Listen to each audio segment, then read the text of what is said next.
स्वागत करती हूँ बिहारी शान में। दुर्गा पूजा के शुभ अवसर पे हम आए हुए हैं पटना के डाक बंगला चौराहा में। तो चलिए जानते हैं कि दुर्गा पूजा के शुभ अवसर पे इन लोगों की क्या क्या तैयारियां हैं। सर, हम लोग जानना चाहते हैं कि इस बार के आयोजन में ऐसा क्या खास आप लोग करने वाले हो। इस बार का आयोजन सरकार और जिला प्रशासन के निर्देश के तहत हम लोग कर रहे हैं। प्रशासन की ओर से बैठक बुलाया गया तो उसमें कुछ निर्देश इन लोगों ने जारी किया था।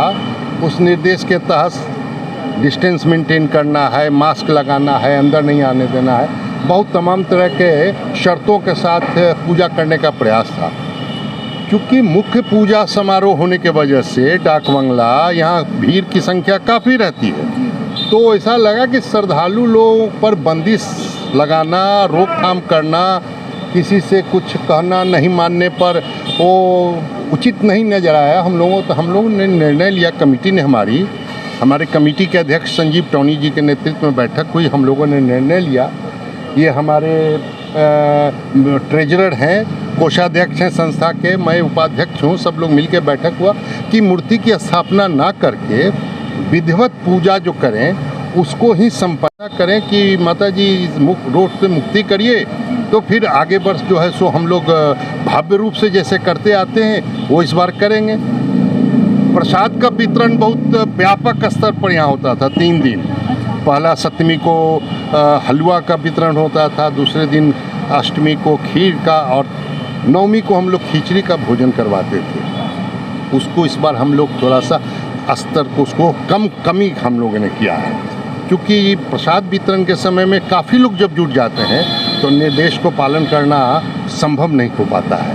तो इसीलिए आपको लग रहा होगा कि थोड़ा कम है। पंडाल भी देखिए छोटा है, मूर्ति है नहीं, इसलिए पंडाल थोड़ा छोटा है। तो आगे हम लोगों का प्रयास रहेगा कि ये बढ़िया से हम लोग करें। जरूर। तो एक चीज़ और पूछना चाहती हूँ कि सर, आप इस माता के चरण में, आप माता के भक्ति में आप कब से जुड़े हुए हो? आप लोग इस माता के भक्ति में कब से जुड़े हो? इस समारोह के साथ आपका जुड़ाव कब से? ये पूजा जो है अब इसका होने जा रहा है थर्ड जनरेशन में। देखिए ये थर्ड जनरेशन के हैं। फर्स्ट जनरेशन हमारे जो है सो बहुत से लोग चले गए, 2 आदमी बचे हुए हैं। हाँ, जो पूजा का स्थापना किए थे, शुरुआत करवाए, और जब तक वो लोग चलाए, हम लोग जब आए तो हम लोगों को जिम्मेवारी उन्होंने सौंपा और हम लोगों ने इसको प्रयास किया है चलाने का। अच्छा हुआ बुरा हुआ ये माता जी के अलावा कौन तय कर सकता है।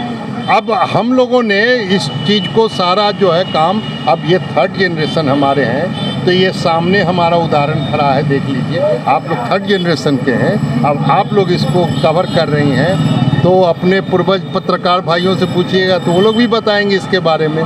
तो हम लोगों का प्रयास है, और यहाँ एक संस्था की खूबी ये है, जो सही मामले में सेक्युलरिज्म का जो डेफिनेशन है वो यहीं लागू है। हमारे संस्था में हिंदू तो हैं ही, मुसलमान हैं व्यापक रूप से, क्रिश्चियन हैं, सिख लोग हैं, जैन लोग हैं, और सब के सब शाम को जुटते हैं, सुबह से जुटते हैं, सारा काम करते हैं मिलजुल के।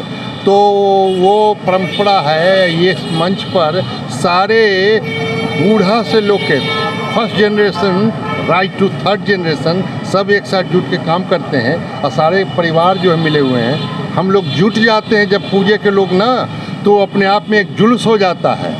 तो ये माता का कृपा है, हम लोगों का कुछ नहीं, हम लोग का प्रयास है, उनके आशीर्वाद। कोविड प्रोटोकॉल के लिए आपका क्या क्या इस बार का स्टेप? कोविड प्रोटोकॉल का तो सारा नियम हम लोग आप देख रही हैं, हमने तमाम मास्क लटका रखा है, और जो लोग के पास मास्क नहीं है, मास्क मांगते हैं तो उनको मास्क मुहैया कराएंगे। और सबसे व्यापक व्यवस्था जिला प्रशासन की ओर से, राज्य स्वास्थ्य इकाई की ओर से कोविड का टीकाकरण का कार्यक्रम भी चल रहा है। हम लोगों ने देखा है। तो उन लोगों ने कहा था कि आपका क्या सहयोग होगा, तो पूजा समिति में ने कहा कि जो सहयोग मांगिएगा देंगे। हम लोगों ने उनके बैठने का, बगल में सुई लेने, टीका लेने के बाद उनके रेस्ट रूम का व्यवस्था।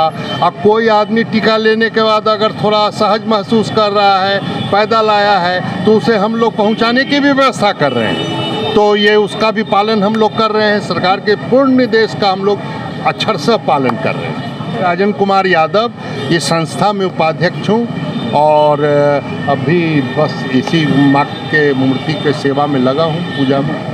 आप अपना परिचय दीजिए। मैं अमित कुमार बढ़िया, कोषाध्यक्ष विभक्त दुर्गा पूजा समिति डाक बंगला रोड।